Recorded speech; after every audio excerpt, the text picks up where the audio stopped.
és digno de todo louvor. Seguirei teus caminhos, chamarei para sempre. E eu canto e louvo ao Rei que é digno, e eu danço e prostro diante de ti. Eu canto e louvo ao Rei que é digno, e eu danço e prostro diante de ti. Tu és meu Deus de paz, quero viver minha vida em ti.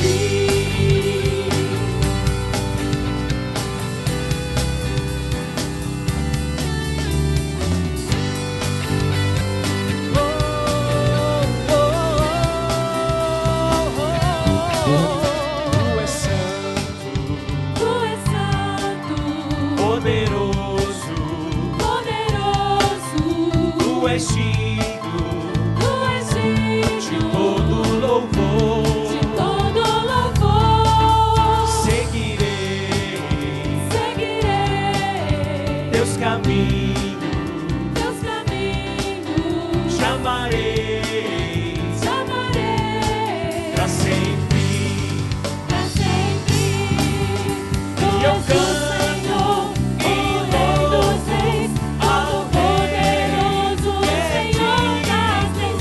E eu danço e prostro diante de ressuscitou. E eu canto e louvação ao Rei da libertação. E eu lanço e prostro diante de tu és meu Deus de paz, quero viver minha vida em ti. E eu canto e louvo ao Rei que é digno, e eu danço e prostro diante de ressuscitou. E eu canto e louvo ao Rei da libertação. Eu lanço e prostro diante de ressuscitou. Tu és meu Deus de paz, quero viver minha vida em ti.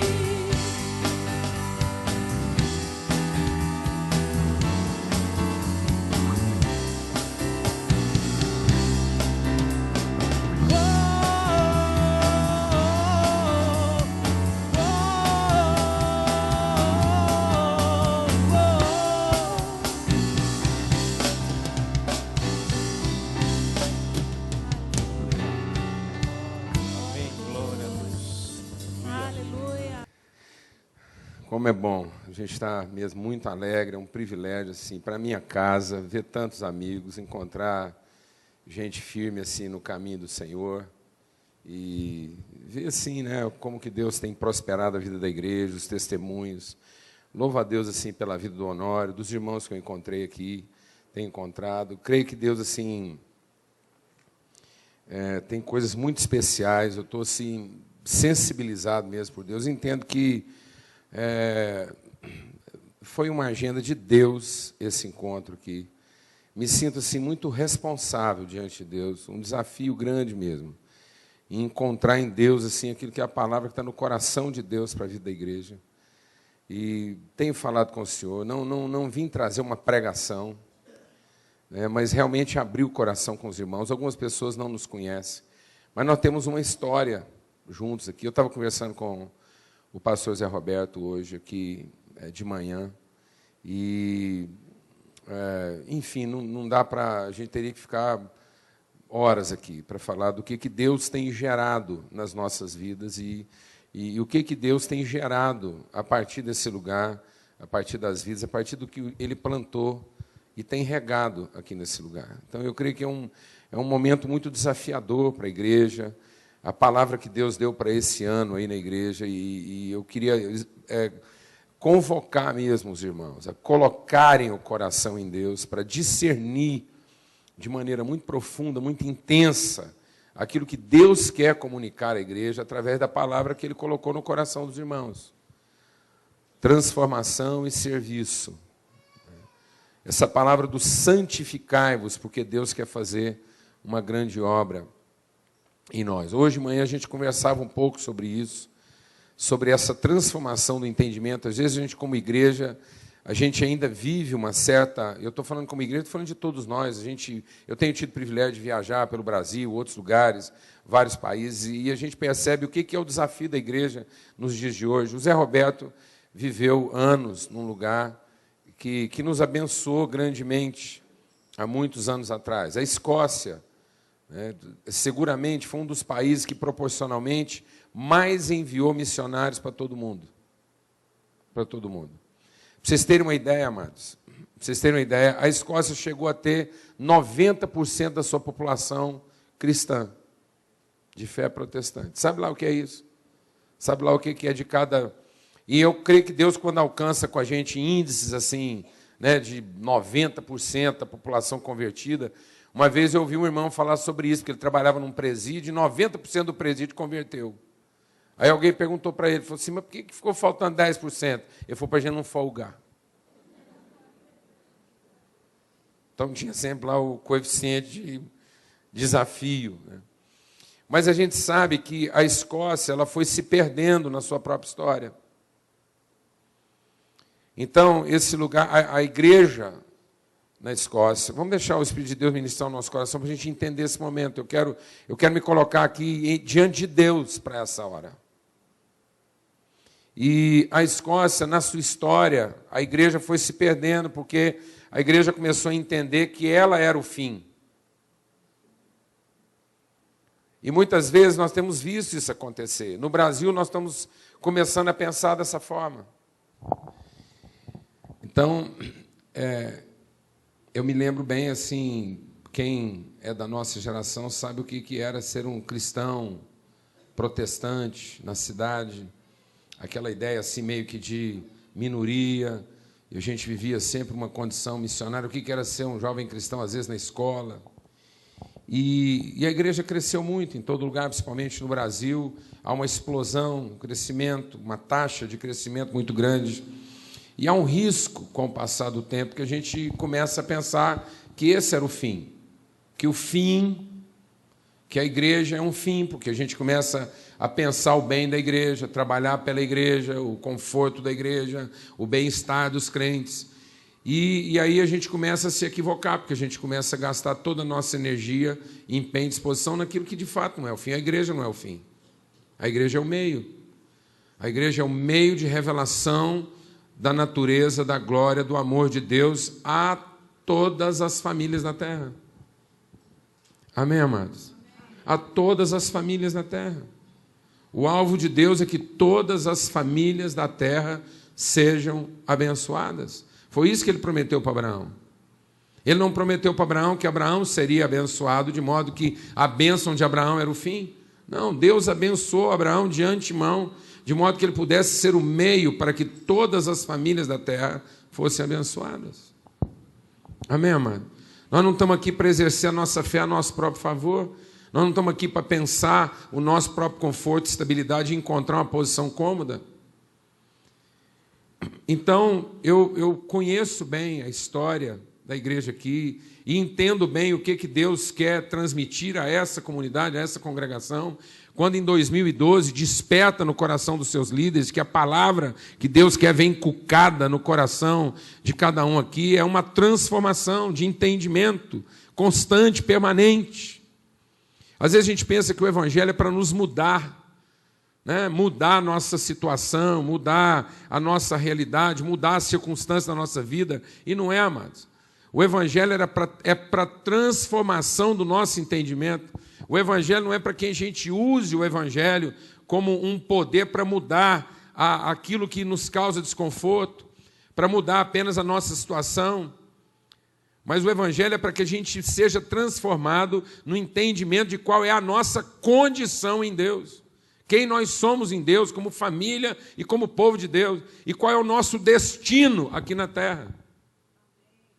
Deus nos colocou nesse mundo para cumprir um propósito, um destino. E nós não podemos fugir ao cumprimento desse destino, desse propósito. E nós, como igreja, precisamos ter isso sempre renovado, exercitar, falar sobre isso, desafiarmos uns aos outros. Nós falamos hoje de manhã sobre o que é esse processo de santificação. Às vezes a gente ainda pensa que santificação é um processo que eu experimento para que eu possa ver Deus e alcançar os meus objetivos. Não, amado. Santificação é a forma como nós lutamos contra os nossos apetites. Santificação é a forma como nós resistimos às nossas paixões, para que a nossa vida cumpra um propósito na vida dos outros. Para que através da nossa vida as pessoas possam conhecer a Deus na mesma medida que nós conhecemos.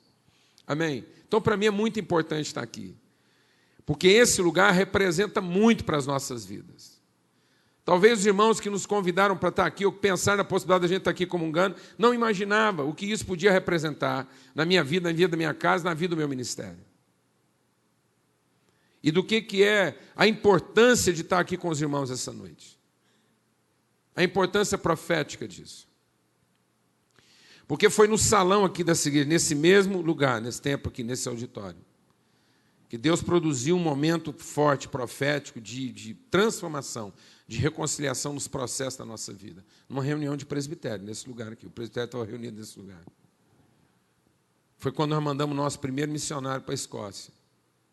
E nós viemos aqui pedir a bênção do presbitério, ainda que a gente não estava mais ligado à denominação. E quando a gente veio aqui fazer esse pedido, houve um momento aqui de reconciliação muito forte, muito poderoso. Hoje não é a noite para ficar falando disso. Se eu entrasse aqui nos detalhes, muita gente não ia entender. Mas foi aqui nesse lugar.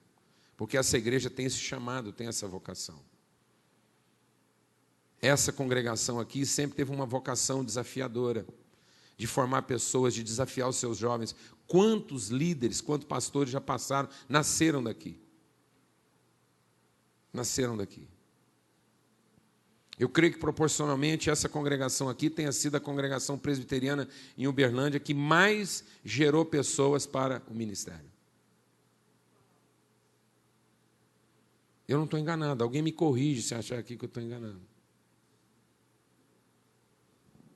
Está certo, Zé Roberto? Está certo, Honório? Porque isso é uma vocação. E quando eu vim para cá, a minha oração é a oração de Paulo pela igreja de Éfeso. Eu louvo a Deus pela fé dos irmãos, louvo a Deus pelo amor e o cuidado com que os irmãos têm cuidado das pessoas. E Paulo era alegre com a igreja de Éfeso, pela fé, pelo amor, mas Paulo continuava orando por aquela igreja. E eu tenho feito uma oração no meu coração em favor dessa igreja, para estar aqui. E a oração de Paulo por essa igreja, e assim a minha oração por essa igreja aqui, é que Deus pudesse derramar sobre essa igreja espírito de sabedoria e de revelação, para que os olhos do entendimento fossem iluminados, para que a igreja conheça a esperança da sua, as riquezas da sua vocação em Cristo. Há um depósito, há um legado, há uma herança depositada sobre a vida dessa congregação e que diz respeito à vocação que essa congregação tem como povo e como meio de revelação da glória de Deus à comunidade, à sociedade, ao país. Há um depósito. E às vezes, amados, com o decorrer do tempo, a gente às vezes vai se cansando de tantas coisas, tantas fadigas, e sem perceber, a gente começa a desenvolver uma cultura de cuidar da gente mesmo, ficar um pouco mais acomodado, mais sossegado, porque já trabalhou muito. Alguém entende o que eu estou falando aqui ou não, mano? Já ofereceu demais, já repartiu demais, já deu demais. Agora, quem sabe, é a hora da gente, sim, cuidar mais um pouco da gente. Amém? Amados, mas nós temos uma vocação, essa igreja tem um chamado, tem uma vocação, tem um peso em Deus, tem uma identidade. Isso faz parte da nossa identidade. E aí nós precisamos ser o quê? Nós precisamos ser iluminados no nosso entendimento. Eu queria ler um texto com vocês, lá no Evangelho de João. No Evangelho de João, no capítulo 4. Evangelho de João, no capítulo 4.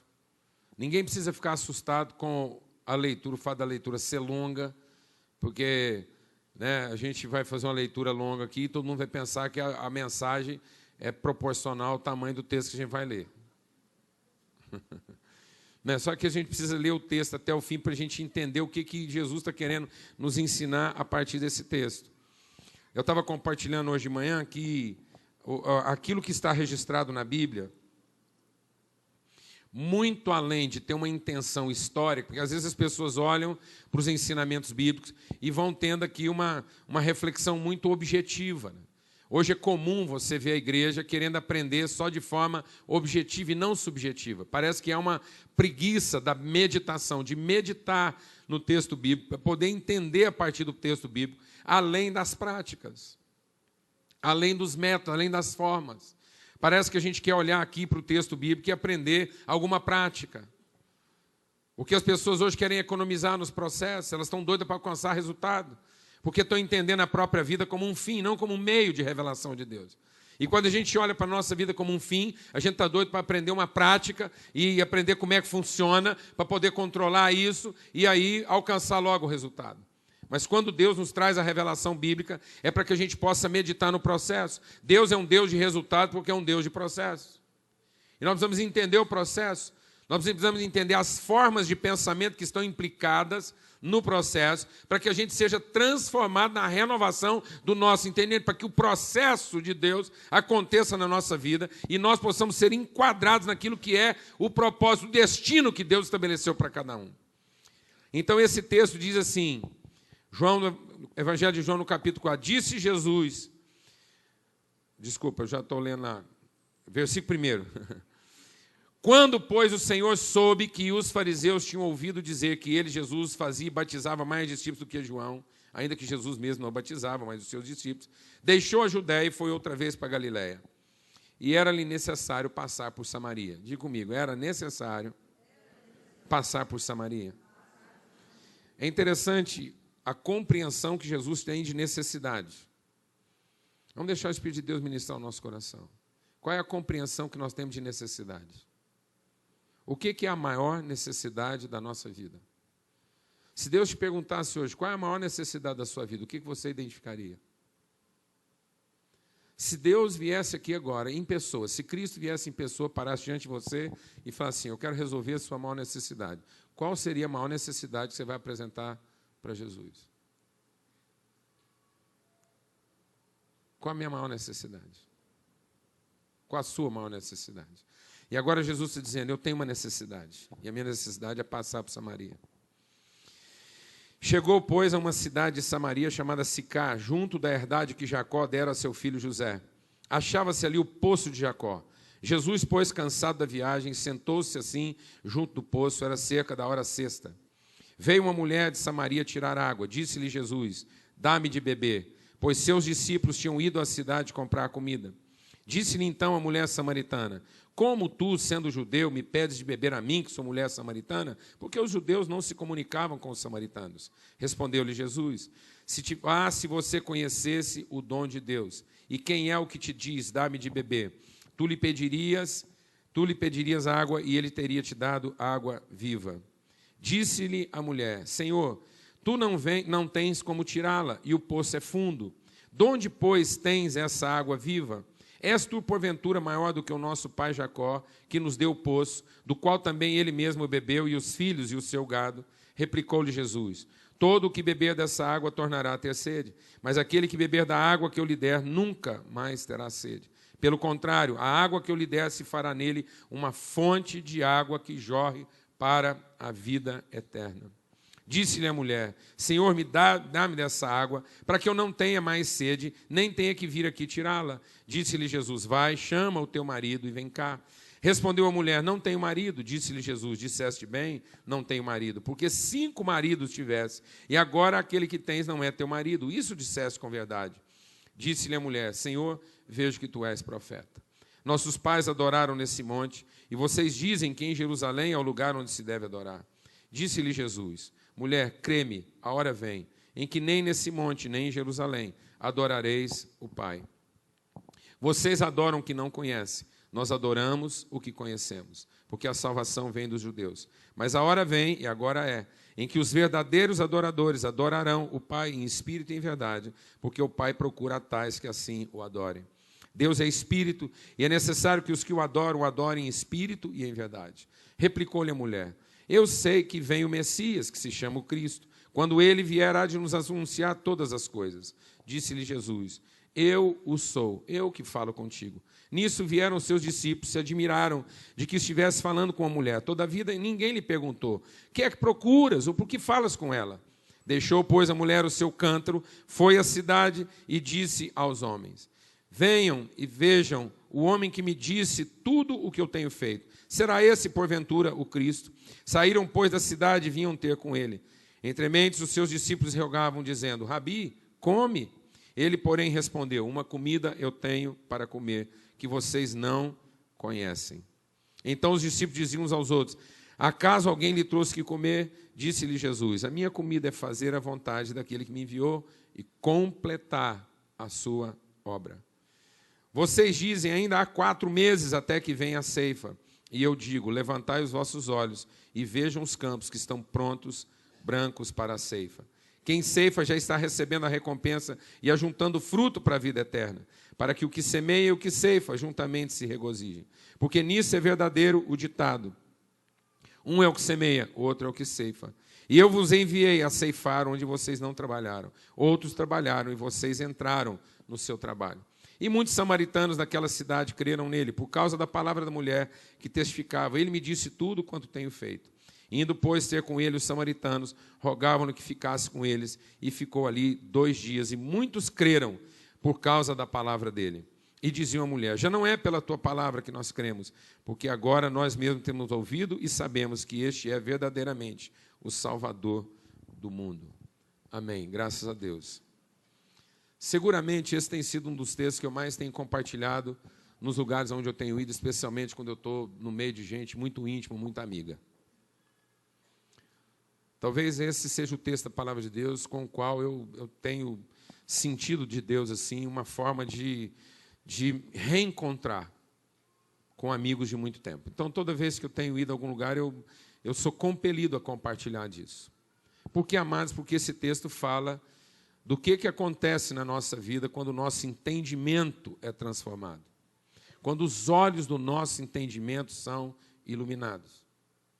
Muitas vezes a gente está lidando com a vida na perspectiva daquilo que é uma mudança de comportamento. É muito comum a gente continuar pregando um evangelho que estimula as pessoas a uma mudança de comportamento, no esforço de mudar a sua situação, mas não ensinamos um evangelho que é capaz de transformar o seu entendimento no sentido dela compreender melhor qual é a sua verdadeira condição. Essa mulher, amados, ela pode muito bem representar a igreja. A igreja é uma mulher que pensa, às vezes, como mulher, que sente como mulher. É muito comum para a mulher pensar na perspectiva das urgências, das necessidades. A mulher lida com a vida numa perspectiva interessante, porque a vida passa por dentro dela, ela sente uma grande responsabilidade. É como se, ao falhar, a vida toda tivesse comprometida. Por isso que a mulher tem muitas vezes dificuldade de lidar com as falhas, com os erros, porque não pode falhar. E quando falha, parece que a vida está... Então é um senso que beira a culpa. É uma responsabilidade que beira a culpa. E isso faz com que a gente tenha uma carga a respeito da vida, muitas vezes equivocada, cheia de ansiedade, de preocupação com o dia de amanhã, como é que vai ser, com a necessidade, com o suprimento. Tanto assim, é verdade que essa mulher, mesmo numa condição constrangedora, ela não parava o seu trabalho árduo de ir lá continuar buscando água para casa. O seu senso de responsabilidade fazia ela enfrentar os desafios do preconceito, da sociedade, e continuar no exercício árduo de suprir a sua casa daquilo que ela julgava necessário. Então não faltava, como eu disse hoje de manhã, sinceridade, esforço. E muitas vezes na nossa vida nós estamos achando que o segredo da vida é só um pouco mais de esforço, um pouco mais de dedicação, um pouco mais de empenho, um pouco mais de sacrifício. E não é, amados. Na verdade, às vezes na nossa vida o que está faltando não é mais esforço, não é mais dedicação, não é mais empenho. Muitas vezes nós estamos nos empenhando exageradamente e não estamos tendo todo o resultado que a gente podia ter, porque estamos trabalhando fora de especificação, porque não há o quê? Revelação. Precisamos ser iluminados nos olhos do nosso entendimento.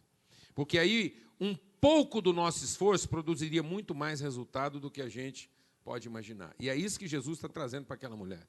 E a palavra-chave do que Jesus está trazendo para aquela mulher é: ah, se você conhecesse o que Deus já te deu. Ah, se você conhecesse o que Deus já propiciou, do que Deus já ofereceu, do que Deus já disponibilizou para a sua vida.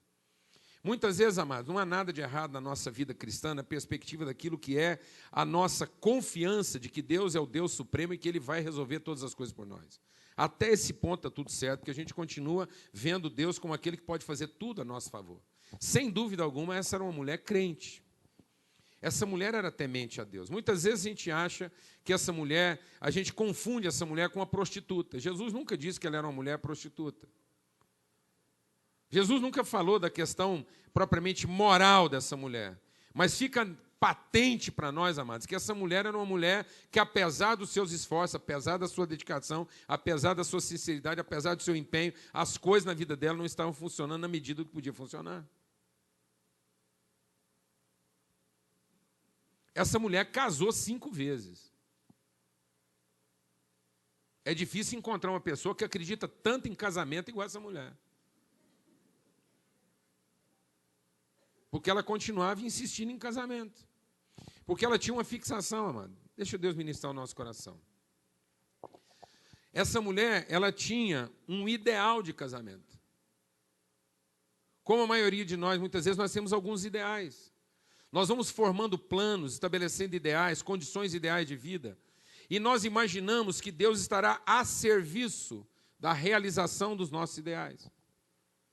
E sem perceber, com o passar do tempo, amados, a gente vai esgotando a nossa energia, o nosso esforço, porque a gente percebe que, apesar do nosso esforço, dedicação e empenho, as coisas nem sempre funcionam como a gente gostaria. E sem perceber, nós vamos nos tornando o quê? Rancorosos, nós vamos nos tornando ressentidos, nós vamos nos tornando cansados, nós vamos nos tornando sectaristas, nós vamos nos tornando isolados. Então, se você observar essa mulher como representação da igreja, ela foi desenvolvendo um estilo de cultura que foi separando a vida dela de tudo mais. Ela tinha preconceitos na área social, ela tinha preconceitos na área religiosa, ela tinha preconceitos na área profissional, preconceito no sentido dos conceitos que ela formou. Nós nos sentimos prejudicados na perspectiva dos preconceitos que nós estabelecemos. O que é uma pessoa que se sente prejudicada na vida? É uma pessoa que não trabalha por revelação. Ela trabalha por expectativa. Se tem uma coisa comum na nossa vida, uma coisa natural que brota na nossa vida de maneira mais fácil, porque é próprio da nossa natureza humana, é a expectativa. Porque a expectativa na nossa vida ocupa o lugar da fé. Quando a nossa fé não se desenvolve, quando a nossa fé não amadurece, quando a nossa fé não evolui, ela vai sendo ocupada pela nossa expectativa, que é uma forma de acreditar a partir das conclusões que a gente tira em cima daquilo que a gente observa. Nós vamos observando, vamos tirando conclusões, nós vamos observando e vamos tirando conclusões, e as conclusões a que nós vamos chegando, o entendimento que nós vamos formando a partir daquilo que nós observamos, faz com que a gente produza no nosso coração juízo, uma avaliação humana. Então nós julgamos a partir daquilo que observamos e estabelecemos um juízo, uma ideia, um conceito de onde é que estaria a minha felicidade. Então nós estabelecemos pressupostos de felicidade, imaginando tudo que eu preciso na vida não é de entender o meu destino, porque o meu destino é ser feliz. E agora eu já sei onde eu tenho que chegar para ser feliz. Eu só preciso que Deus me ajuda a chegar onde eu quero. Que Deus se disponha a trabalhar a meu favor, para que aquilo que é o meu ideal de felicidade aconteça. Então, por isso que é muito comum, às vezes, a pessoa ela não se casa com o cônjuge. Ela encontrou alguém que chega muito perto do ideal que ela tem de casamento. Ela tem uma ideia, um ideal, um conceito de casamento, assim como a gente tem um conceito de igreja. Nós formamos um conceito ideal de igreja e nós só precisamos que Deus nos ajude a chegar nesse ideal. Isso é o quê? Um juízo prévio, baseado na nossa presunção. Uma presunção formada a partir da nossa capacidade de observação e de conclusão. Então, toda a ciência humana é formada a partir de observar, comparar e concluir. Então, a gente observa, vê algumas pessoas felizes, fala, se isso é felicidade, é o que eu quero, e a gente forma os ideais. Então, a gente forma um ideal de casamento. E a gente começa a ficar infeliz no casamento a partir do momento que aquele cônjuge que a gente achava que se enquadrava no nosso ideal de casamento não corresponde às nossas expectativas. Está me entendendo isso ou não, mano? Então, toda vez que eu formo um juízo prévio, eu estou fadado a me sentir prejudicado. Quem que é o cara prejudicado? Quem que é a pessoa prejudicada na igreja? Quem que é a pessoa prejudicada no casamento? Quem que é a pessoa prejudicada na sociedade? É aquele que formou um ideal, um juízo prévio da felicidade, e na medida que o seu ideal de felicidade não acontece, apesar de todos os seus esforços, ele se sente prejudicado. E ao se perceber prejudicado ao longo do tempo, ele vai ficando o quê? Meio ressentido, meio rancoroso, meio exigente, meio acomodado, meio ranzinza. Alguém está entendendo o que eu estou falando ou não, mano? Porque ele tem medo de tudo aquilo que possa comprometer o seu ideal de quê? Felicidade. Então, quando ele encontra alguma coisa muito perto do seu ideal de felicidade, é melhor não mexer.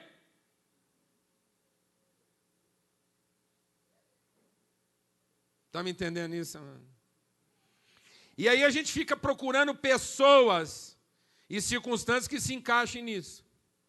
Então, amados, só que ao longo da vida, as coisas vão acontecendo e muitas vezes a gente não alcança essa tão almejada. Então, ou a gente fica assim meio acomodado e uma certa resignação naquilo que é o máximo de felicidade que a gente conseguiu alcançar, ou a gente fica meio assim desapontado, quase cético de que essa tão almejada felicidade possa ser alcançada. E a gente fica projetando isso para quando? Para amanhã, quando chegar no céu. Não, amados. Deus tem uma promessa de plenitude para a nossa vida. Deus tem uma promessa de bem-aventurança para a nossa vida. Deus tem uma promessa de que todos nós podemos chegar no fim do nosso caminho e dizer assim, eu alcancei o propósito. Eu completei a trajetória que Deus tinha estabelecido para mim e não ficou faltando nada. Alguém está entendendo o que eu estou falando, não, mano? Eu posso olhar para a minha vida e entender que na minha vida não ficou faltando nada, porque eu completei tudo aquilo que Deus tinha projetado para mim, eu alcancei meu destino na terra. E essa era a necessidade de Jesus. A necessidade de Jesus não era ter suas necessidades satisfeitas. A necessidade de Jesus não era alcançar satisfação dos seus desejos e necessidades. A necessidade de Jesus era cumprir o seu destino. Se Jesus te perguntasse hoje à noite, qual a sua maior necessidade, o que você diria? Você diria para Jesus, eu preciso que os olhos do meu entendimento sejam iluminados para que eu possa cumprir meu destino. Se eu estou vivo e ainda há fôlego na minha vida, isso é sinal de que Deus ainda tem um destino para cumprir para mim. Eu não quero me acomodar, eu quero viver até o último dos meus dias na certeza de que eu estou cumprindo o meu destino. E eu não estou aqui para Deus trabalhar para mim. Glória a Deus, amado. Porque Deus está à procura de quem? De trabalhadores. Gente que quer empenhar a sua vida em cumprir o destino. Agora, o que nos impede de cumprir isso? É porque nós vamos, amados, olhando para a nossa própria necessidade, para aquilo que a gente chama de necessidade. É interessante como é que esse texto, esse texto da mulher samaritana, vamos deixar Deus ministrar o nosso coração. Esse texto da mulher samaritana, ele é todo montado em cima daquilo que são as nossas necessidades mais básicas, comer e beber. Você observa isso, que o texto começa, Jesus dizendo assim, eu tenho necessidade de passar em Samaria. E a partir daí o texto vai em torno de água, comida, é todo o contexto desse texto. Por quê, amados? Porque esse texto está falando daquilo que para nós, na nossa observação, naquilo que a gente olha para a vida, são nossas necessidades mais básicas. Então, muitas vezes eu entro no casamento, não é por revelação. Eu entro no casamento na expectativa de quê, amado? Fala para mim. Fala para mim, mano. De satisfazer a minha necessidade de ser feliz.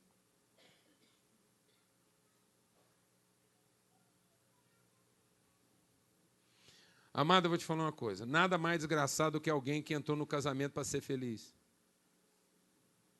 Não se case pensando em ser feliz.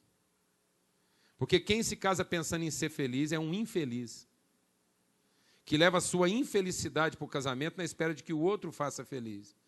E se tem duas pessoas casando pensando em ser feliz, são dois infelizes levando a sua infelicidade para dentro do casamento. Isso é um abismo chamando outro abismo. Isso vai ser um poço de carências que nunca se satisfazem. Porque são dois carentes querendo se resolver no outro. Alguém está entendendo o que eu estou falando ou não, mano?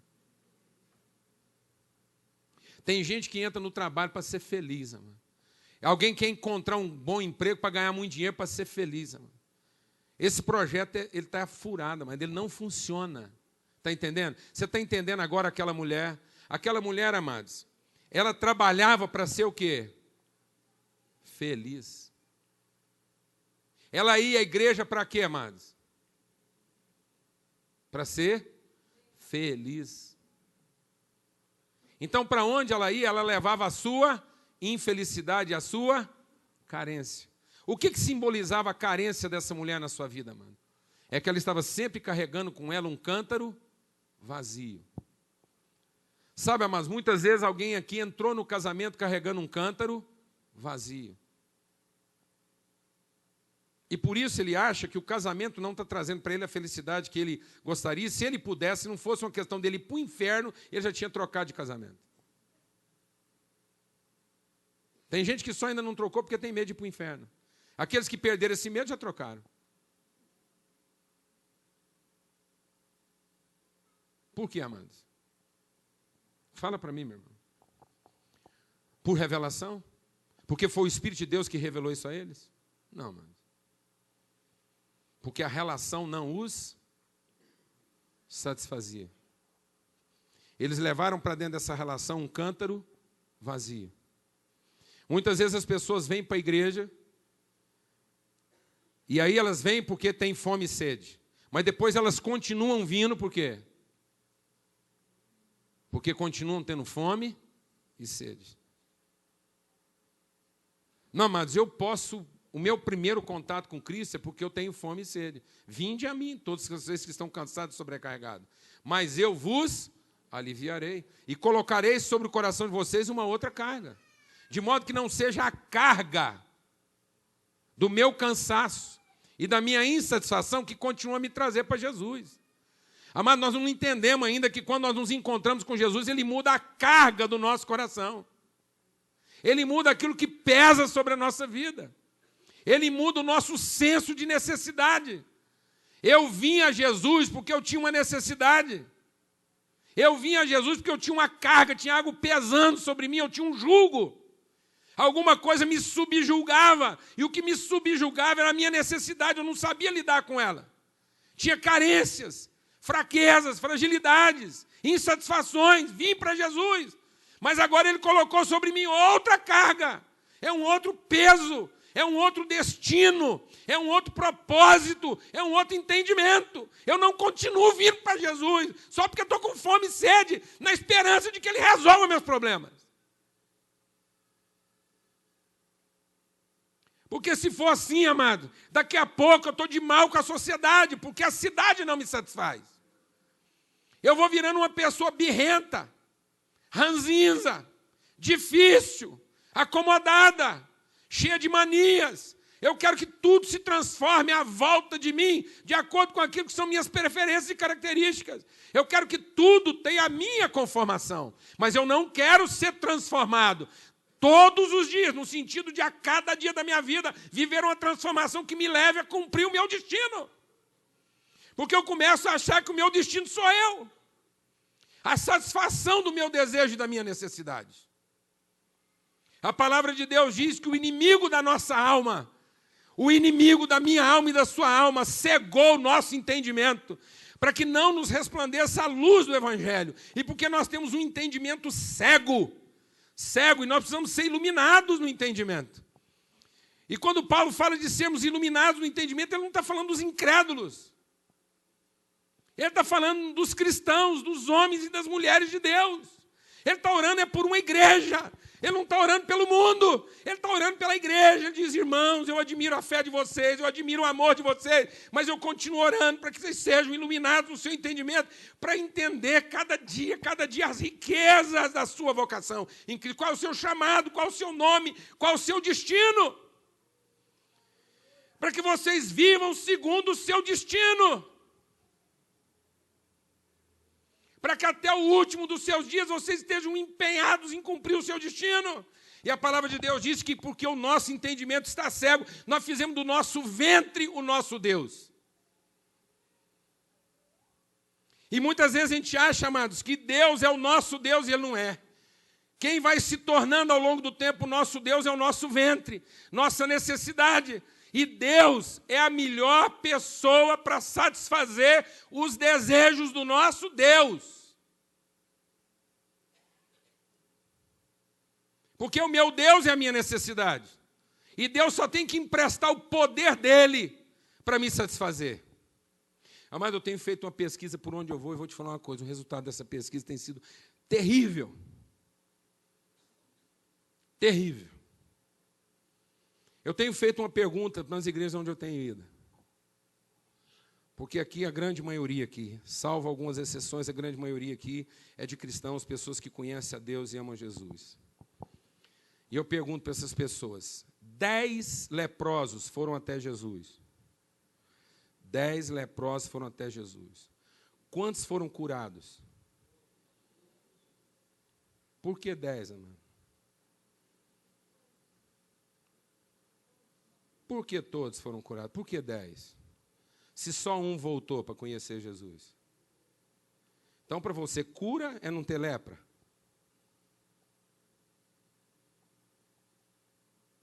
É isso, mano? É só isso. Ser curado é chegar para Jesus com um problema, Ele resolveu o problema, a gente vai embora cuidar da própria vida. Quem responde que 10 foram curados tem grande chance de ser um dos 9.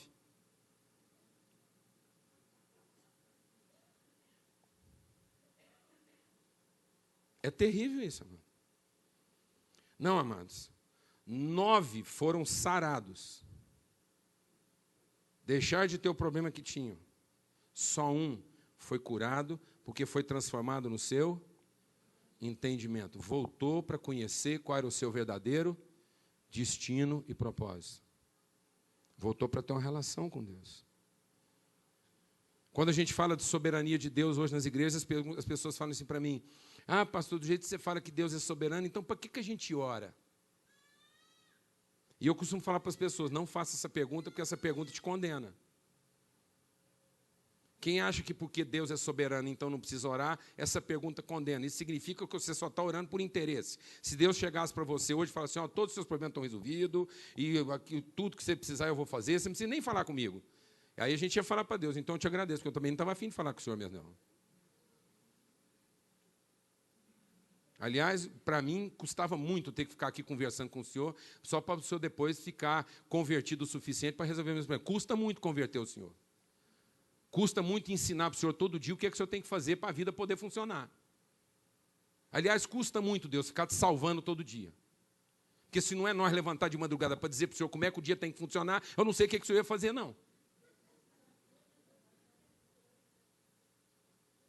Eu não sei o que é que o Senhor ia fazer da minha família se não fosse eu aqui falando para o Senhor direitinho o que é que o Senhor tem que fazer.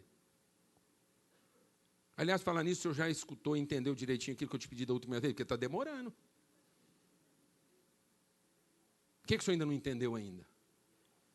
Para que a gente ora, amados? Para que a gente ora, amados? Para ter relacionamento com Deus e cumprir o nosso destino de ser instrumento de Deus na revelação e na manifestação da sua vontade. A gente não ora para que Deus seja a nosso favor. A gente ora para que Deus seja através de nós. Nós estamos entendendo isso, amados? E essa mulher, amados, ela foi ficando rancorosa.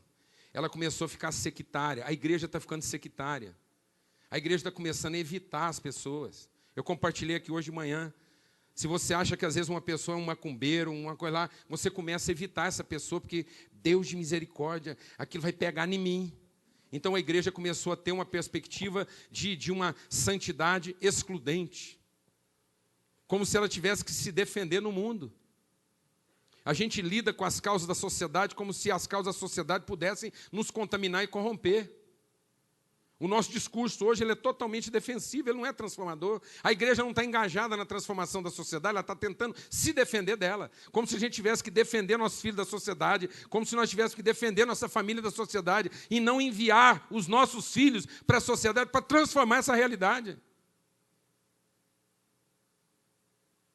A gente começa a defender os nossos filhos de gente ruim, em vez de prepará-los para enfrentar e transformar gente ruim. Porque nós éramos gente ruim.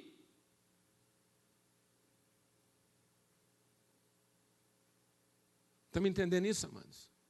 E aquela mulher começou a ficar, então, cheia de dedo. Um não fala com o outro não fala com o outro. E aí, o que é ser cristão? Ser cristão é não falar com ninguém. Outro dia alguém virou para mim e falou assim, você escuta música do mundo? Eu falei, claro, não sou surdo. Não sou surdo. Escuta. Você escuta? Você escuta, todo mundo escuta. Que hipocrisia é essa? Não, que... mas então tá bom. Paulo, na narrativa da história de Paulo, quando ele vai pregar lá para os atenienses, ele cita um poeta deles. Ele fala, bem disse alguém a respeito de vocês, que os atenienses são ventos preguiçosos. Ele estava citando quem, amado? Fala para mim. Fala para mim quem que ele estava citando, amado. E agora, por uma desgraceira na nossa vida, isso está escrito na Bíblia ainda. Agora pegaram uma frase de um poeta do mundo e meteram ela na Bíblia e está escrito lá. Agora o que eu faço? Eu rasgo aquela página? Ou será que de vez em quando eu tenho que escutar o que o mundo está cantando para saber do que esse povo está sofrendo? Do que está acabando com a vida das pessoas? Qual é o desespero deles? Do que eles estão cantando, do que eles estão falando. Mas não, os judeus não falam com os samaritanos. Onde é o endereço da bênção, amado? Me fala onde é que é o endereço da bênção, porque eu quero estar lá, qualquer igreja do poder, e o povo fica aí, igual borboleta, beija-flor aí, pulando de um lado para o outro, porque é o endereço da bênção, porque está sendo conduzido pelo quê? Pelo ventre. Às vezes o irmão vem falar para mim assim, ô Paulo Júnior, eu estou pensando em mudar de cidade. Você já viu crente quando muda de cidade? Crente quando muda de cidade faz um tour evangélico. Aí ele tem a cara de pau de chegar para a gente e fala assim, pastor, eu acabei de chegar aqui na sua cidade, alguém falou muito bem da sua igreja, estou fazendo uma visita para conhecer as igrejas da cidade. E ele fica lá com aquela babação de ovo lá em cima da gente, depois ele não volta. Resultado, o que você chega à conclusão? Que no tour dele ele viu e não gostou.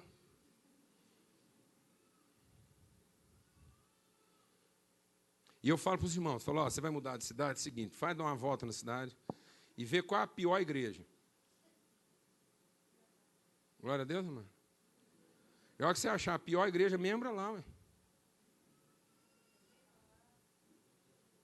Vai lá ajudar. Vai lá pegar junto. Pelo menos você não corre o risco de ela ficar pior por causa de você. Ela era a pior igreja mesmo. Agora tem uns irmãos que vão para a melhor igreja correndo o risco de ela ficar pior depois que chegou lá.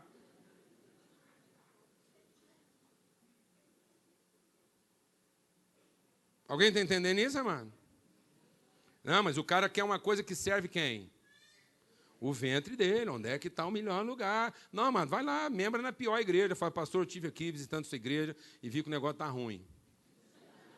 Está ruim, sua pregação braba, dureza, custei a ficar até o fim.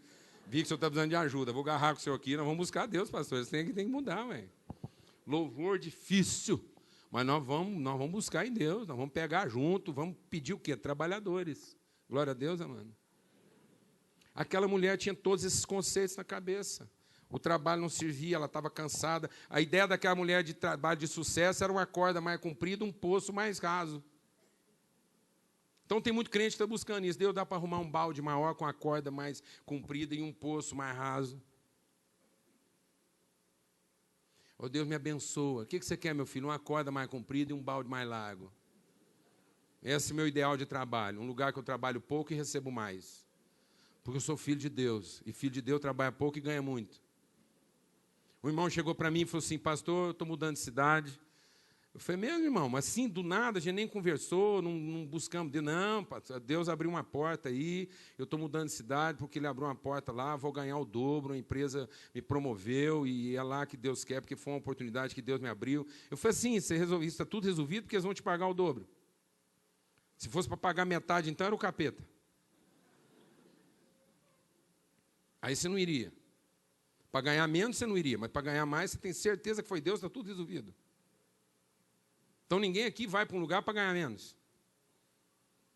Mas se for para ganhar mais, está tudo resolvido, foi Deus que falou. O que nós estamos procurando na vida, amados? O que nós estamos apresentando para Deus como sendo a nossa maior necessidade? É o casamento que nós idealizamos? É o emprego que nós idealizamos? É a igreja que nós idealizamos? É a cidade que nós idealizamos? Vamos deixar Deus ministrar o nosso coração e concluir aqui, porque a gente não tem muito tempo. Vamos entender isso aqui. Amado, Jesus deu uma palavra para aquela mulher. Ah, se você entendesse o que Deus já te deu.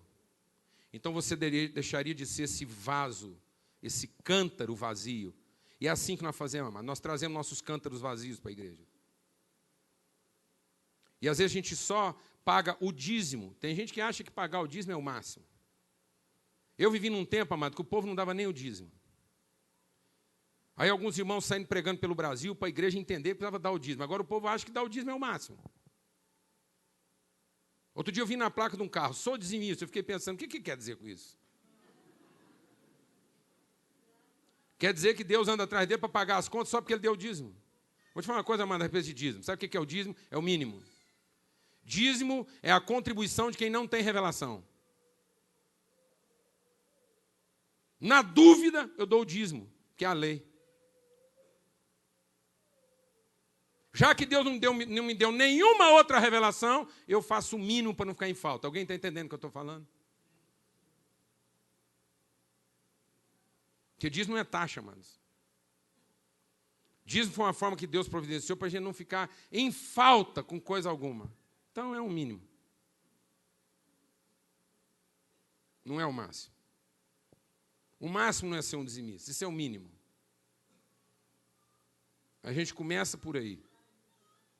Cumprindo obrigações. Porque a palavra de Deus diz que o servo que cumpre a obrigação é um servo o quê? Inútil, se ele não for além das suas obrigações. Então, amado, nós ficamos desse jeito. E aí aquela mulher carregava o seu cântaro vazio para onde ela ia. As suas ofertas estavam contaminadas porque era na perspectiva da sua necessidade. Ela ia na igreja por necessidade. Ela ia trabalhar por necessidade. Ela entrou no casamento por necessidade. Tudo que ela fazia, ela relacionava com a cidade por necessidade. E com isso ela ia acumulando seus apontamentos. Mas Jesus falou com ela, se você conhecesse, passasse a viver pelo que Deus já te deu. Então você deixaria de ser um poço de carências e passaria a ser um poço de virtude, de bênção. Ela entendeu isso, partiu para a cidade. Sabe o que é curioso? Vamos deixar Deus ministrar algo aqui na nossa vida. O curioso é que, quando aquela mulher entendeu isso, deixou para trás o seu cântaro e foi para a cidade, ela cruzou com os discípulos que estavam vindo da cidade. Amém, mãe? Enquanto aquela mulher está conversando com Jesus e o entendimento dela está sendo transformado, alguns discípulos que estão andando com Jesus, estão ouvindo Ele todo dia e ainda estão pensando que Jesus veio para mudar o quê? A situação deles. Até então, aqueles discípulos pensaram que o Messias era apenas para resolver o problema deles. Era o libertador de todo jugo, toda dificuldade, que o Messias ia pôr eles numa boa. Que o Messias não ia trazer para eles sacrifício. O Messias ia trazer para eles o quê? Livramento. Folga. Que finalmente, quando o Messias viesse da parte de Deus, a vida ia ficar muito mais fácil. Eles nunca pensaram que o Messias ia trazer para a vida mais dificuldade. Eles nunca pensaram que a mensagem do Messias era cruz. Eles nunca pensaram que a mensagem do Messias era oferta. Eles achavam que a mensagem do Messias é: finalmente vocês vão poder folgar, porque vocês vão ter poder para controlar tudo. E aqueles homens que estão ali na expectativa, e aí eles não viam Jesus por revelação. Eles não tinham revelação a respeito de Cristo, mas eles eram discípulos das suas expectativas. Eles tinham expectativas a respeito de Jesus. Tanto que quando Jesus foi para a cruz, frustrou a expectativa de quase todos eles. Houve um desapontamento geral daqueles discípulos, porque eles nunca imaginavam que o líder deles seria crucificado. Então, amados, quando aquela mulher, pensa a situação daquela mulher. Aquela mulher vive uma discriminação social. Aquela mulher vive uma discriminação em todas as áreas. Aquela mulher tem que buscar água meio-dia, porque ela não pode buscar água no horário que todo mundo vai, porque ela vive uma crise interior, íntima, social, de todos sim, em todas as áreas da vida dela, aquela mulher está vivendo crise. Ela trouxe para ela mesma uma condição de segregação. E agora aquela mulher segregada, pensa bem, meu irmão, pensa bem nesse quadro. Ela já é mulher. Naquele tempo, mulher era a primeira que apanhava, a última que falava. Era assim, amado. Nem era contada. Aquela mulher não podia conversar com os homens, dirigir a palavra. E aí, está lá, aquela mulher agora tem o entendimento transformado, vai para a cidade. Enquanto ela está indo para a cidade dela, está vindo da cidade dela um grupo de discípulos. Talvez 12. Para contar o mínimo. No mínimo 12 homens que andam com Jesus. Talvez 70. Talvez 120. Alguma coisa entre 12 e 120. Homens que passaram várias horas na cidade. Não trouxeram uma pessoa para Jesus. Entraram e saíram da cidade sem cumprir o seu destino. Porque achavam que o seu destino era satisfazer as suas necessidades. Entraram e saíram da cidade com um único objetivo: comprar comida. Entraram e saíram da cidade com um único propósito na vida: se servir da cidade. Achar que a cidade tem que trabalhar para a igreja. Que a cidade que tem que entender a igreja. Que a cidade é que tem que vir para a igreja. Que a cidade é que tem que ajudar a igreja a cumprir os seus ideais e alcançar seus objetivos. Não trouxeram ninguém para Jesus. Aquela mulher discriminada, não deu tempo de fazer seminário, não deu tempo de fazer curso de evangelismo, não deu tempo de fazer classe catecúmena, nada, amados. Não teve treinamento, não deu para dar escola para aquela mulher. E como mulher, vai encarar a cidade dela. E Jesus falou o tanto que era difícil para uma pessoa ser profeta na sua própria terra. E aquela mulher contrariando todos os prognósticos. Profeta na sua própria terra. Uma parte segregada da cidade só por ser mulher. E ainda mais agora, que era uma mulher de vários relacionamentos. Tinha uma reputação difícil. Se aquela mulher tivesse feito seminário, ela não tinha pregado a mensagem que ela pregou. Porque uma boa mensagem começa com um bom exórdio. A gente aprendeu isso lá, não é? Em homilética. Um bom exórdio, uma boa exortação. Você já começa introduzindo de maneira forte. Agora, pensa bem o exórdio daquela mensagem. Aquela mulher entrou na cidade com o seguinte tema: encontrei um homem. Era para o povo olhar para ela e falar assim: qual que é a novidade? Você vive encontrando homem? Essa mulher nem mal acabou com o sexto, agora já está partindo para quê? Lá vem ela com alguma revelação de perfeição, o 7º homem. Não deu tempo, amados. Não deu tempo daquela mulher pensar o que mudou naquela vida. Não deu tempo para a cidade acreditar nela, porque mudou as práticas. Sabe o que mudou na vida dela? A motivação do seu coração. Ela deixou para trás o seu cântaro. Ela deixou para trás as suas carências. Ela deixou para trás as suas necessidades e partiu para cumprir aquilo que era a sua maior necessidade.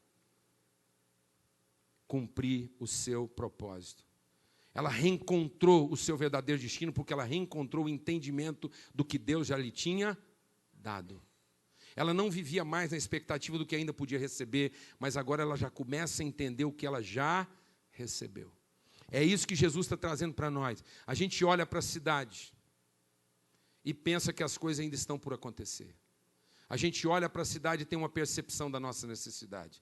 A gente olha para a cidade e só consegue pensar em amanhã. A gente olha para os nossos filhos e só consegue pensar em amanhã. Daqui 4 anos, daqui 3 anos, daqui 2 meses. Quando a igreja for assim. Quando eu tiver essa condição. Quando eu tiver esse recurso. Quando meu filho isso. Meu filho, quando você formar e ganhar dinheiro, aí você vai saber o que é felicidade. Então ele não está preparado para casar, porque ele é um homem que tem revelação de Deus a respeito do que é um casamento. Ele não está preparado para casar porque ele é guiado pelo Espírito Santo.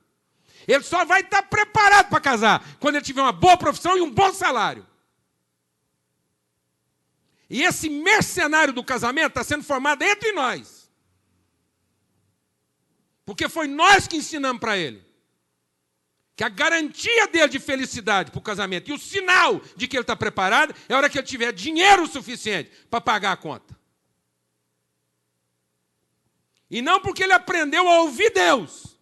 E sabe que no casamento ele vai cumprir o destino dele, como homem de Deus. E não vai levar para o casamento as suas carências. Não vai levar para o casamento um homem mal resolvido. Ele só vai ser um homem de Deus, e eu só vou saber que ele foi abençoado depois que ele passar por um punhado de emprego e se corromper o suficiente, sendo um bom mercenário, pulando de um lugar para o outro, toda vez que alguém oferece para ele um salário maior. Até o ponto que ele não sabe mais qual é o preço da sua alma. Porque toda vez que alguém pagou mais e ele foi, é porque Deus estava falando com ele. Mas ele nunca gastou tempo em buscar a orientação do Espírito Santo de Deus para conhecer qual era a sua verdadeira necessidade no lugar onde ele estava. Está me entendendo isso, amados? Sabe por que aqueles discípulos não trouxeram uma pessoa para Jesus? Porque entraram na cidade para comprar comida. E sabe por que uma mulher sozinha conseguiu trazer a cidade inteira para Jesus? Uma mulher sozinha trouxe a cidade inteira para Jesus. Sabe por quê? Porque ela largou para trás o seu cântaro. Ela deixou de pensar e agir de acordo com as suas carências. Ela deixou de pensar nela mesma. Amém. Quando você olha os campos à sua volta, o que você vê? O que está pronto ou o que te falta? Quando você olha a sua vida, o que você vê? Quando você tem que tomar decisões na sua vida, o que você vê? O que Deus já te deu ou o que você ainda gostaria de ter?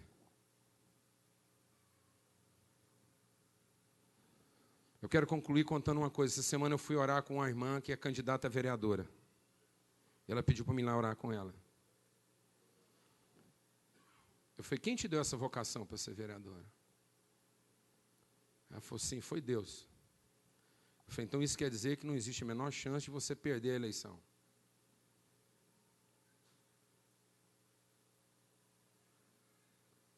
Porque se Deus te deu isso, Ele vai te dar um povo. Então você não precisa do mandato.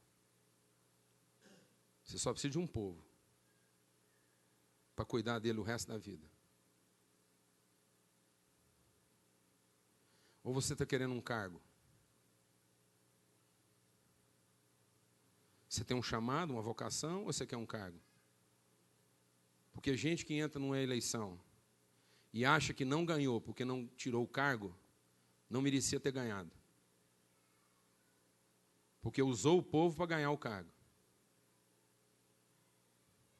Porque só tem um jeito de uma pessoa perder uma eleição. É se ela não tiver nem 2 votos. Mas se ela tiver 2 votos, ela ganhou a eleição. Porque agora ela sabe que tem 2 pessoas que acreditam nela. Talvez ela mesma e alguém mais. Amém, amado? Então ela já tem um mandato. Ela tem um destino para cumprir. E ela não pode mais abdicar desse destino sem falar com essa pessoa. Glória a Deus, amado. Glória a Deus, amado. Qual é o seu destino? Onde é que Deus quer chegar com você? Onde é que Deus quer chegar com essa igreja? Não é onde essa igreja quer trazer Deus, amados. Não é para onde essa igreja quer trazer Deus, mas aonde Deus quer ainda chegar com essa igreja. E eu quero falar uma coisa aqui para a segunda igreja presbiteriana de Uberlândia. Essa igreja ainda tem muito para oferecer para essa cidade. Há um depósito de Deus nessa igreja, para essa cidade e para esse país. Eu estou falando isso sem nenhuma presunção e nenhum equívoco no meu coração. E eu queria pedir para os homens e mulheres de Deus nessa igreja. Talvez você está aqui como visitante hoje e não vai entender muita coisa disso. Mas eu quero falar para os homens e mulheres de Deus nessa igreja. Deixem para trás os seus cântaros. Deixem para trás a ideia de que Deus está aqui para satisfazer suas necessidades. E reencontrem aquilo que é a maior necessidade da vida de cada um aqui. Cumprir o propósito eterno de Deus estabelecido para cada um. E se o seu cântaro tem atrapalhado você, deixa para trás. Deixa de lidar com a vida na perspectiva daquilo que você almejou, planejou ou idealizou. E passa a lidar com a sua vida na perspectiva daquilo que o Espírito de Deus te revela como um cumprimento verdadeiro e legítimo do seu destino. Amém? Eu queria fazer uma oração aqui essa noite. Porque talvez o seu casamento não está produzindo tudo que podia produzir, porque você ainda tem uma medida do seu cântaro para encher. E você ainda olha pelo casamento, para o seu casamento, na perspectiva do que ele ainda pode te dar. E quando você olha para o seu casamento, você diz, ele não está maduro. A colheita ainda vai ser daqui uns 3 anos. Só daqui a algum tempo, e aí esse tempo nunca chega. Olha para o seu casamento agora e diga, o campo está pronto. Eu tenho uma colheita para colher. Eu tenho um trabalho para realizar. Olha para a sua vida nessa perspectiva. Você está entendendo isso, amado? Não é a perspectiva do que ainda falta para nós. Não é a perspectiva daquilo que nós ainda não vemos, mas é a perspectiva daquilo que nós já vimos. Nós já vimos. E nada vai nos impedir. Eu queria fazer uma oração nesse momento agora. Queria fazer um apelo. A que cada um aqui pudesse nessa noite deixar para trás o seu cântaro. Porque às vezes isso é que você está agarrado. Um crente verdadeiro, sincero. Um homem, uma mulher de Deus. Que cumpre os seus ritos. O que aquela mulher não entendeu, amados? Sabe o que aquela mulher não entendeu? Que não foi Jacó que deu o poço. Sabe por que aquela mulher ia e voltava no poço todo dia? Sabe por que ela continuava tendo sede? Porque na cabeça dela foi Jacó que deu o poço. Ela nunca tinha entendido que quem deu o poço foi Deus que deu o poço. Amém, mano? Que o poço já estava lá. Jacó só descobriu ele. Amém, mano? O poço sempre esteve lá. Jacó só teve revelação para saber onde o poço já estava. Eu sei que está tarde, mas eu tenho que te contar isso. Um grande cientista, o cara que liderou a equipe que traduziu o genoma humano, estava lá do lado do presidente Clinton, quando o presidente Clinton anunciou a descoberta lá do código do genoma humano. Aquele homem, aquele cientista que estava lá no dia dessa anunciação, era um ateu, confesso. Um homem que não acreditava em Deus. Ele pregava o seu ateísmo. Esse homem se converteu. E sabe o que levou esse homem a se converter? Uma coisa muito simples. Ele, como cientista, começou a perceber o seguinte: que quando o primeiro organismo vivo veio na Terra, quando a primeira forma de vida passou a existir, os suprimentos necessários para que essa vida continuasse já estavam lá. Então ele entendeu uma coisa: que o alimento foi criado antes da fome. Se a fome é depois do alimento, então há uma provisão. Se há uma provisão, há uma mente provedora. Porque senão a primeira fome teria sido a última. Então, amado, muitas vezes a gente acha que o alimento é para a fome. E a gente fica buscando o alimento achando que o alimento é para a fome. O alimento não é para a fome, amados. A fome é para o alimento. Sabe por que Deus te permite ter fome? Para que um dia você tivesse descoberto o quê? Que tudo que você precisa para a sua fome já estava lá antes de você ter fome. Isso é sinal de que você não precisa nunca mais se preocupar com a sua fome. E você pode agora se ocupar com o seu Deus. Amém? Amém, meu irmão? Glória a Deus. A nossa fome nos trouxe até aqui. Mas agora nós vamos nos ocupar do provedor da nossa fome. E vamos dizer, Deus, já que tudo que era necessário para a nossa fome estava aqui antes da gente, então agora nós queremos saber qual é o nosso destino. A minha fome não é o meu destino. Se Deus te perguntar essa noite qual é a sua maior necessidade, o que você vai falar para Ele? Você vai apresentar para Ele uma conta de banco? Você vai apresentar para Ele um diagnóstico médico? Você vai apresentar para Ele um problema ou necessidade? Se Deus te perguntar qual é a sua maior necessidade, o que você vai falar para Ele hoje? Eu quero falar para Deus essa noite. Eu continuo precisando de revelação para saber qual é de fato o meu destino. Eu não tenho outra necessidade nessa vida, a não ser saber que no fim dela eu cumpri o meu destino. Que eu vou poder olhar para Deus e dizer, Deus, não faltou coisa alguma, eu cheguei exatamente onde o Senhor queria que eu chegasse. Eu me encontrei contigo onde o Senhor estava me esperando.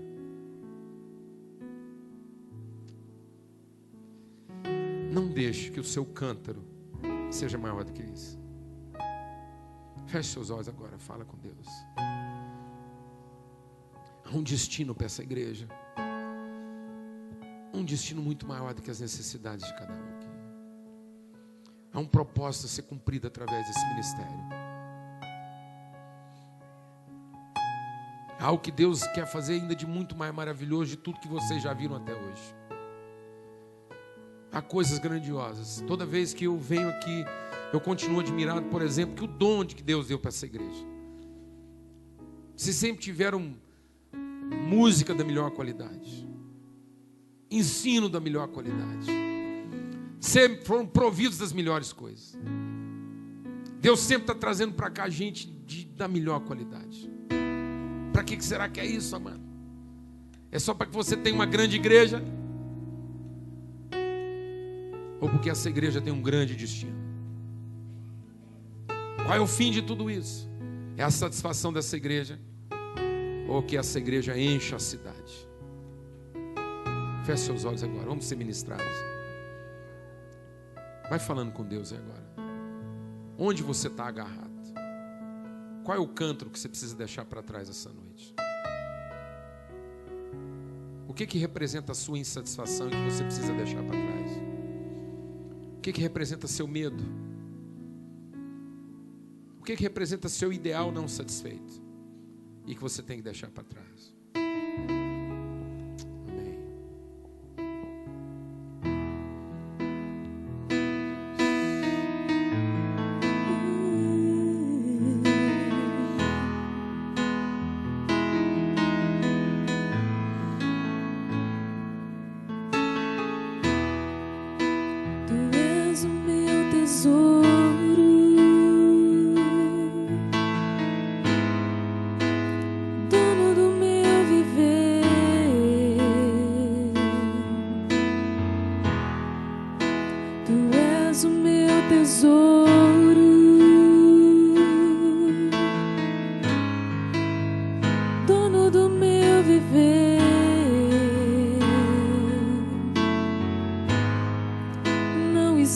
Outro lugar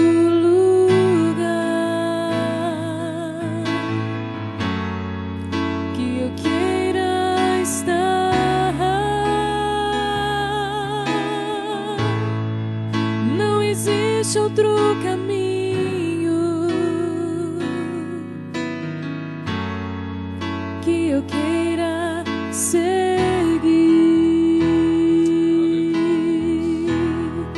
pois o meu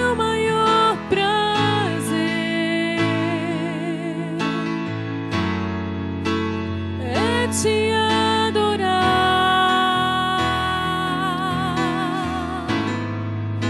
ouvir teu coração e te amar cada vez mais. Amado, Amado, há alguma coisa que está agarrada a você ou que você está agarrado a ela? Para mim essa noite aqui é muito especial. Poder estar aqui com meu pai, rever alguns irmãos. Quantas vezes eu ouvi que meu pai foi um dos homens que Deus levantou para vir para cá, reunir debaixo de uma árvore aqui e plantar a igreja aqui. E eu aprendi isso. Eu aprendi que isso também era meu destino. Eu me lembro quando a gente saía doido e para achar uma mangueira grande o suficiente para reunir 10 pessoas. E às vezes sem nenhum acompanhamento musical, abrir um inário assim na tora, assim, na tora. E cantar aquilo assim, cantar aquilo assim, parecia que o pulmão ia arrebentar. Ir para uma esquina e, com um doido, falar para quem pudesse escutar.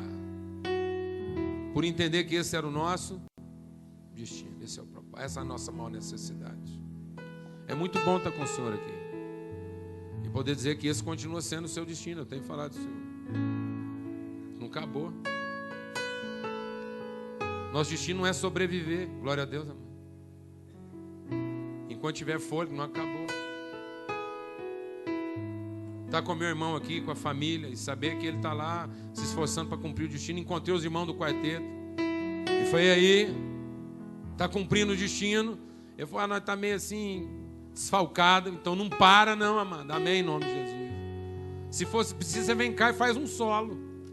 Glória a Deus, amado. Amém. Mas não desiste de cumprir o seu destino. Isso não é um fim, isso é um meio. E a não ser que Deus traga outra revelação, nós vamos buscar, amém? E não vamos deixar que as nossas carências nos interrompam. Glória a Deus, amor. Glória a Deus.